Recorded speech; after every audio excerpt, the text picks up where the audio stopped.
Fang sexuals, इस term से आपको क्या समझ में आता है? ये टर्म उन लोगों के लिए यूज होती है who are attracted to Facebook, Amazon, Apple, Netflix and Google in a weird way, and this is an actual term, ये मैं खुद नहीं बना रहा हूँ, यू कैन गूगल इट। अगर आप उनमें से हो जो कि इसे लीड कोड करे जा रहे हो दिन रात just to get into a FAANG company, then there is a high possibility कि आप एक फैंग सेक्सुअल हो। अब मैं ये नहीं कह रहा कि ये एक बुरी बात है, बट इस वीडियो में मैं आपको बताऊंगा कि why you shouldn't work at a FAANG just yet, and hopefully इस वीडियो के एंड तक I will be able to convert some of you from FAANG sexuals to let's say startup sexuals, if that's a term. Anyways, this video is going to be interesting, so like this video, subscribe to the channel, and let's get started.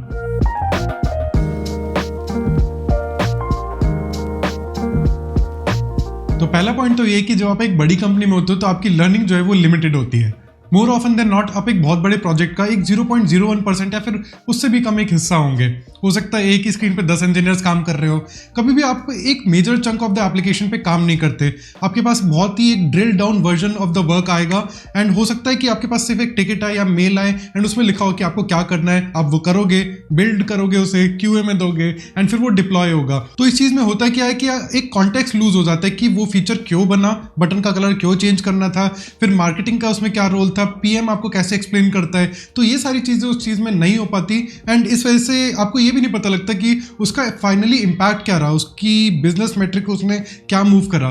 तो जब ये चीजें नहीं पता लगती तो आप बहुत ही एक साइलो में ग्रो करते हो, एंड वो चीज मेरे को नहीं लगता कि आपके करियर के स्टार्टिंग में अच्छी है। वेराज जब आप एक स्टार्टअप में होते हो तो आपके पास बहुत ही major chunk of the work आता है। हो सकता है आपको एक नई लॉगिन स्क्रीन बनानी पड़ जाए, या फिर आपको ऐप ही स्क्रैच से बनानी पड़ जाए, या फिर आपको ऐप की टेक स्टैक चेंज करना हो। ये मैं अपने एक्सपीरियंस से बता सकता हूँ क्योंकि ये सारी चीजें मैंने कर रखी है।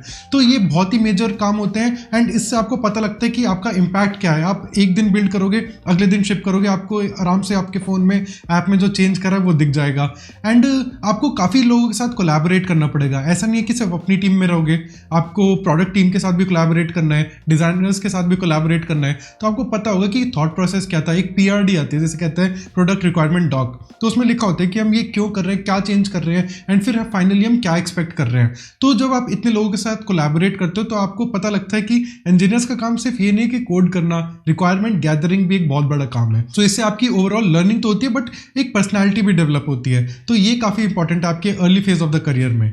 Now you can compare this with someone who has worked at a FAANG या फिर किसी बड़ी एमएनसी में थ्रू आउट देयर करियर। अब होगा क्या, उन्हें वो थ्रिल देखा ही नहीं कि आपने आज बिल्ड करा, कल शिप करा, एंड कोई फिक्स करना है तो रात रात भर जाग के उसे फिक्स कर रहे हैं। तो वो जो थ्रिल होता है प्रोडक्ट बिल्डिंग का, शायद उन्हें वो ना मिले, एंड वो देखना एक बार बहुत जरूरी है इन योर अर्ली स्टेजेस, ताकि आपको काम करना है, अंडर प्रेशर काम करना है। जब आपका प्रोडक्शन फटा रहता है तब आप सो नहीं पाते हो, आपको वो बग सॉल्व करके ही सोना है, आपको ऐसे उसे नहीं छोड़ सकते। तो ये जो चीजें होती हैं ये आपको स्टार्टअप्स में मिल सकती है। मेरे को नहीं लगता कि किसी बहुत बड़ी कंपनी में आपको ये सारी चीजें मिल पाएंगी। अब अगली बात है ऑफिस पॉलिटिक्स की। तो यार ऑफिस पॉलिटिक्स हर जगह, मैं ये नहीं कह रहा कि स्टार्टअप्स में नहीं होती, लेकिन बिगर कंपनीज में ये बहुत ज़्यादा प्रोनाउंस्ड होती है। एंड स्टार्टअप्स जो है इसको कंटेन करने के लिए काफ़ी सारे मेजर्स लेते हैं, जैसे कि फ्लैट हायरार्कीज कर देंगे, या फिर आपका कोई मैनेजर ही नहीं होगा, टीम्स इंटरडिपेंडेंस से काम कर रही हैं। लेकिन जब आप एक बड़ी कंपनी बन जाते हो तो आपको हायरार्की लानी पड़ती है, एंड उससे थोड़ी बहुत पॉलिटिक्स भी आती है, and this can make a work place really toxic.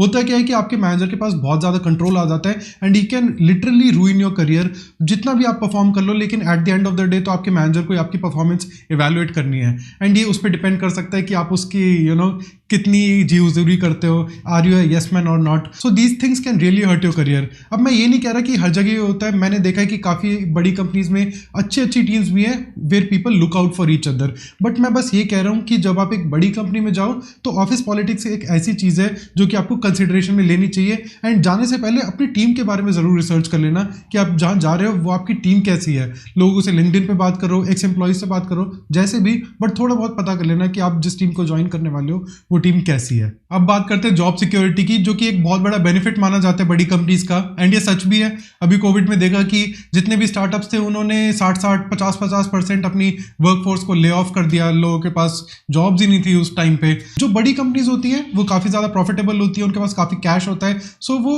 Employees को रख सकती है, चाहे उनका इतना रेवेन्यू ना भी बने, कुछ टाइम के लिए तो एटलीस्ट रख सकती है। लेकिन आपने शायद पिप के बारे में सुना होगा, परफॉर्मेंस इंप्रूवमेंट प्लान, इसे पिप भी कहते हैं शॉर्ट फॉर्म में। तो ये क्या होता है कि किसी एम्प्लॉय की अगर परफॉर्मेंस पसंद नहीं आ रही मैनेजर को, तो वो उसे पिप यूज़ करके फायर कर सकता है। यानी कि उसे 1-1.5 महीने पिप में रखा, इंप्रूवमेंट प्लान में रखा एंड उसे फायर कर दिया।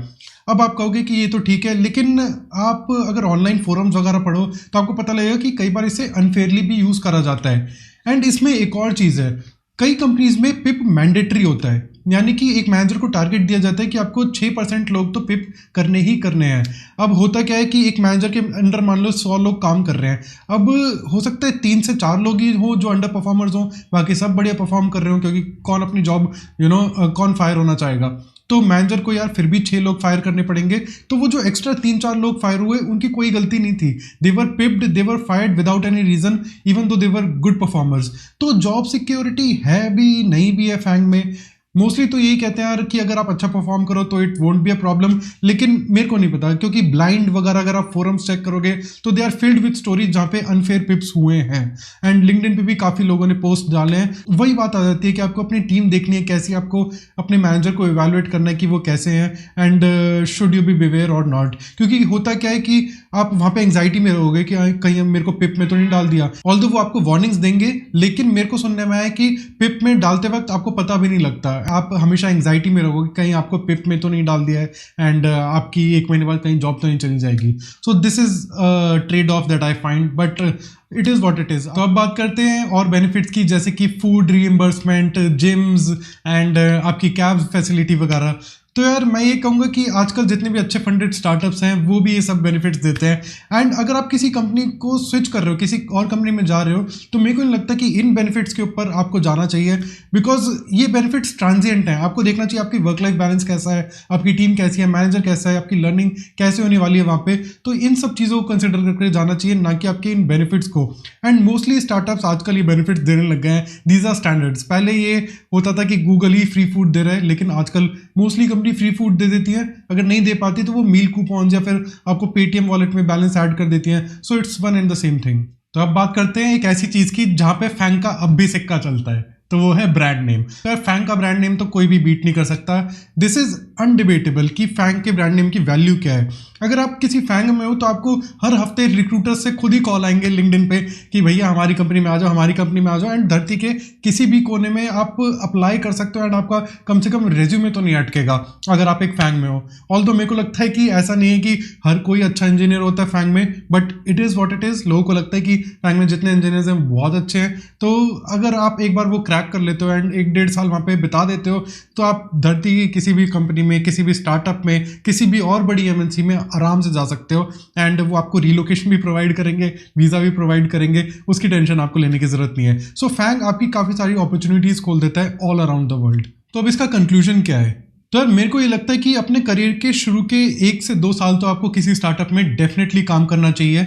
किसी फैंग में काम मत करो, शुरू के 1-2 साल स्टार्टअप में ही काम करो, ताकि आपको काम करना है, आपको काम सीखने को मिले। उसके बाद आप एक फैंग में जाओ जहाँ पे आपको प्रोसेसेस सीखने को मिले। फिर आप जब एक किसी छोटी कंपनी में, या तो आप स्विच ही मत करो, फैंग में रहो। बट मेरे को नहीं लगता कि इतनी जल्दी आप फैंग में कंफर्टेबल होना चाहोगे। 22 में जॉब शुरू करोगे तो आपने 2 साल स्टार्टअप में काम करा, आप हुए 24 के, फिर 2 साल फैंग में 26 के। इतनी जल्दी तो शादी नहीं करोगे कि बस लेट के बेड पे पॉपकॉर्न खाने हैं, वो अभी टाइम नहीं आया है। तो आप फिर जब किसी स्टार्टअप में जाओगे फैंग के बाद, तो वहां पे आप 10x मोर वैल्यूएबल होगे, बिकॉज आपको प्रोसेस भी पता है कि कैसे एस्टैब्लिश करना है, आपको ये भी पता है कि काम कैसे करते हैं। तो जो आपको ये सारी चीजें पता है, you know the best of both worlds, अब आप एक नए स्टार्टअप की ज्यादा अच्छी तरह हेल्प कर पाओगे। You will be 10x more valuable. So that was all for this video. Hopefully video आपके लिए इंटरेस्टिंग रही हो। एंड अगर आपके कुछ क्वेश्चंस हो इससे रिलेटेड, मेरे को कमेंट सेक्शन में बता सकते हो। Don't forget to follow me on Instagram, जहाँ पे मैं BTS शेयर करते रहता हूँ। अगर आपके कुछ सजेशंस हो, वीडियो सजेशंस हो, तो मेरे को यहाँ पे नीचे कमेंट्स में बता सकते हो एंड इंस्टाग्राम पे भी DM कर सकते हो। Thank you so much for watching.